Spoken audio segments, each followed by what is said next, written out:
I'm sorry. You are mansplaining a little.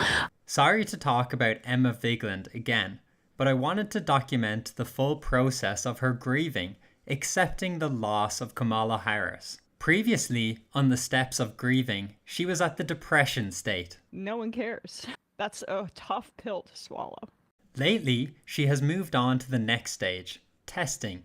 Individuals may question the fairness or purpose of the loss, testing their faith, or challenging the universe. Instead of just accepting that Kamala Harris was a bad candidate and her predictions that she would win all swing states were horribly naive, instead she's decided to blame misogyny. Edo writes in, at the risk of being accused of mansplaining, I think Emma's making a bigger deal out of the misogyny angle. If Nina Turner had been at the top of the ticket, Democrats would have easily won.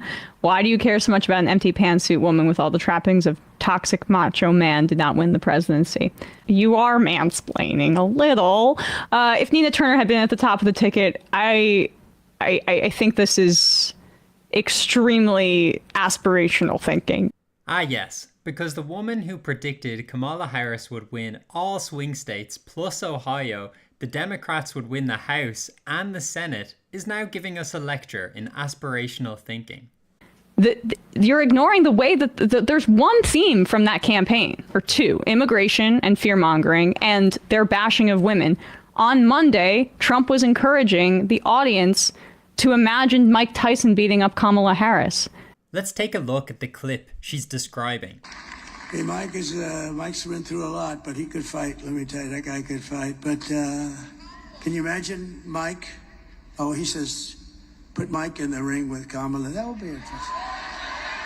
To say that that's sexist is a very big stretch on its own. And she's distorting what happened, saying that he encouraged his fans to imagine it when someone in his audience shouted it out and he said, that would be interesting. Like, the issue is, Rashid Tlaib won outpacing Harris by 39 points in Dearborn. This is Prem Tucker. Two women, including a black woman running for Michigan State Supreme Court, won. Uh-oh. The guy off camera disagreed with her stupid narrative, and now he'll suffer her wrath. So I don't think that this rhetoric is helpful. It's a lot of different factors. What do you mean? Because look at her. She's so angry that she's being mansplained by her colleague who refuses to agree with the stupid narrative. Do I like this narrative? I fundamentally don't think that's true. I do think it is an issue and a drag. But I think, like, Gretchen Whitmer, if she had no tie to Biden and, like, somehow emerged from a primary, like, I think she could have won. Like, and I think there are states She's also not a black woman. She's a woman. That's possibly true too. I mean, forget the polling that suggested that Michelle Obama would be the candidate to easily beat Trump. She was a lot more favorable than Kamala Harris and Joe Biden. Is she not a black woman? Oh, she is, but she's a good candidate. That's the difference between her and Kamala Harris. Fundamentally, I think it's a problem if we take this as the lesson when this person ran, Kamala Harris. And the reason I fundamentally have a problem with seeing her as a victim right now, because of how the campaign that she did run. Like, the crypto stuff was not about seeing her as a victim. It's about having intersectional and material analysis. She's desperately maintaining this facade of, yeah, we're strong, independent women. Yeah, we were victims of misogyny. That's the only reason we lost. But we're not victims. How dare you? All we need is intersectional and material analysis. Whatever the hell that means. They ran a campaign. On Monday, he was fantasizing about Mike Tyson beating her up. And was going on Joe Rogan. And that's her best evidence. An anodyne clip of an audience member suggesting to Trump that Kamala Harris fight Mike Tyson and him appearing on Joe Rogan's podcast. Okay, where's the misogyny? To say that has no impact is so alienating. Women go through life sometimes in workplaces and they're more prepared and they try harder and they do better and they succeed, and then they don't get rewarded. You do realize we're talking about Kamala Harris here, right?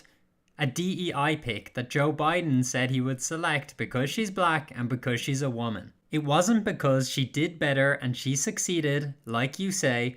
It was because some old white man thought it would be a good look to virtue signal about hiring a black woman. This was a misogynistic result. So that's her tactic. After her humiliating predictions were all wrong, she has to blame somebody.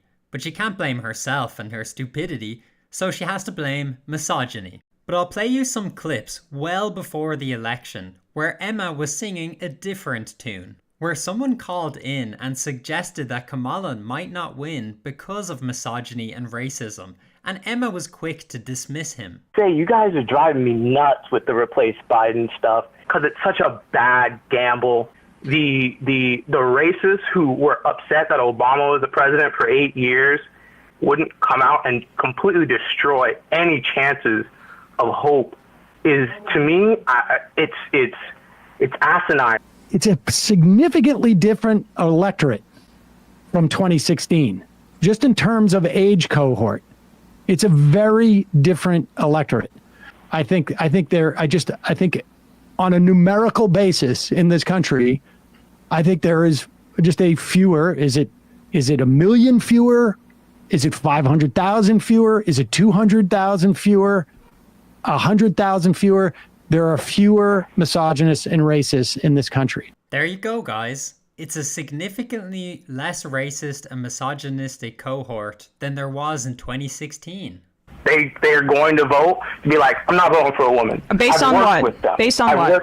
Based on what? And men who are like, I mean, yeah, I like Bernie Sanders, you know, he's talking about good stuff. And this was back in 2016. And they were like, I ain't voting for a woman. Woman can't run the country. Okay, you know, so anecdotal. She's so dismissive of this opinion that she now holds after losing and making horrible predictions. For women and people of color to be mobilized, which is, by the way, the path to Biden's victory, to Obama's victories. And also, your anecdotes fly in the face of the data that we have so far, which is that Kamala Harris does better against Biden in the polls that have come out so far, and that among independents specifically, Kamala Harris has a 3-point lead against Trump. Look how confident she is. Like she was confident in her 7 swing states that never came to materialize.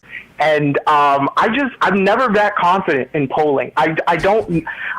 Look at Emma laughing at this guy for ignoring the polling. Pfft. Hey kid, you're not interested in the polling? You're not interested in that one Stelzer poll that I'm putting all my faith in? And I'll look like a complete idiot if it's wrong? What do you think's gonna happen? Ann Seltzer's gonna retire because her poll was so incorrect? Pfft, yeah. She mocked Trump in similar fashion, since he was chary about pollsters, specifically the Stelzer one that Emma blindly put all her faith in. The Seltzer poll. She's not weighting her results against other national polls to hedge her bets so that she doesn't come out looking like she has egg on her face or whatever. In hindsight, maybe she should have, and she wouldn't have to retire in embarrassment. And what the poll discovered is that Harris is up by 3 points. Donald Trump reacted to the Seltzer truth bomb here, very angry. The truth bomb, she calls it. The polls, I'm telling you, you can make those suckers sing. This person from Iowa comes out with a poll different from every other poll because it wasn't even in question. It's really the opposite way. I'm way up. I'd say this is what hurts poor little Emma Vigeland the most.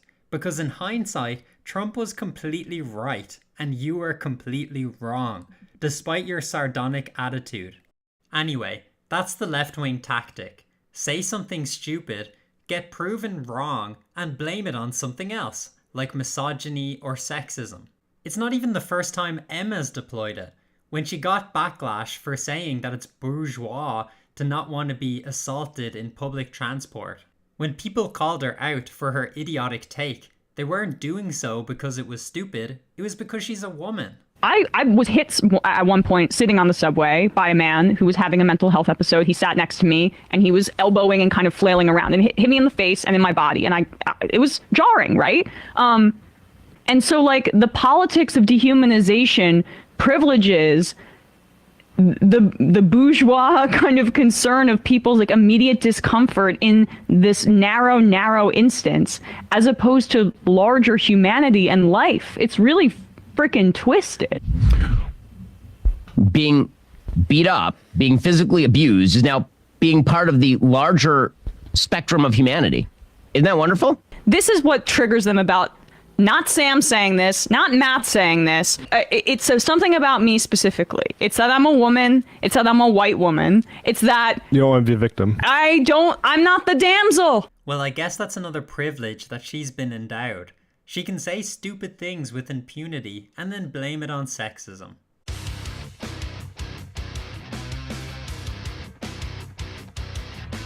It's something about me specifically. It's that I'm a retard.